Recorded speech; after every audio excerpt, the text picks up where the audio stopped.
Axiom 4 machine లో భాగంగా ఇవాళ స్పేస్ ఎక్స్ కు చెందిన ఫాల్కన్ 9 రాకెట్ అంతరిక్షంలోకి వెళ్లనుంది. ఫ్లోరిడాలోని నాసా కెనడీ స్పేస్ సెంటర్ లో మధ్యాహ్నం 12 గంటల 1 నిమిషానికి ఫాల్కన్ 9 రాకెట్ ను ప్రయోగించనున్నట్లు నాసా ప్రకటించింది. వ్యోమనౌక రేపు సాయంత్రం 4 గంటల 30 నిమిషాలకు అంతర్జాతీయ కేంద్రంతో అనుసంధానమవుతుందని పేర్కొంది. యాక్సియం 4 లో భారత వ్యోమగామి శుభాంశు శుక్లాతో పాటు మరో 3 ఆస్ట్రోనాట్లు ఇంటర్నేషనల్ స్పేస్ సెంటర్ కు వెళ్లి 14 రోజుల పాటు పరిశోధనలు చేస్తారు. శుభాంశు మిషన్ పైలట్ గా బాధ్యతలు నిర్వహిస్తారు. ఈ ప్రయోగం మే 29న జరగాల్సి ఉన్నప్పటికీ పలు దఫాలుగా వాయిదా పడుతూ వచ్చింది.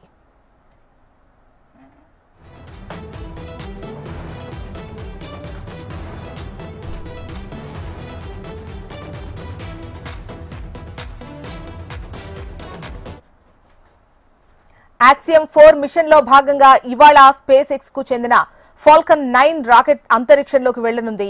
ఫ్లోరిడాలోని నాసా కెనడీ స్పేస్ సెంటర్ లో మధ్యాహ్నం 12 గంటల 1 నిమిషానికి ఫాల్కన్ 9 రాకెట్ ను ప్రయోగించనున్నట్లు నాసా ప్రకటించింది.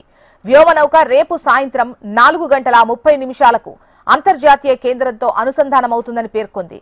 యాక్సియం 4 లో భారత వ్యోమగామి శుభాంశు శుక్లాతో పాటు మరో 3 వ్యోమగాములు ఇంటర్నేషనల్ స్పేస్ సెంటర్ కు వెళ్లి 14 రోజుల పాటు పరిశోధనలు చేస్తారు. శుభాంశు మిషన్ పైలట్ గా బాధ్యతలు నిర్వహిస్తారు. ఈ ప్రయోగం మే 29న జరగాల్సి ఉన్నప్పటికీ పలు దఫాలుగా వాయిదా పడుతూ వస్తుంది.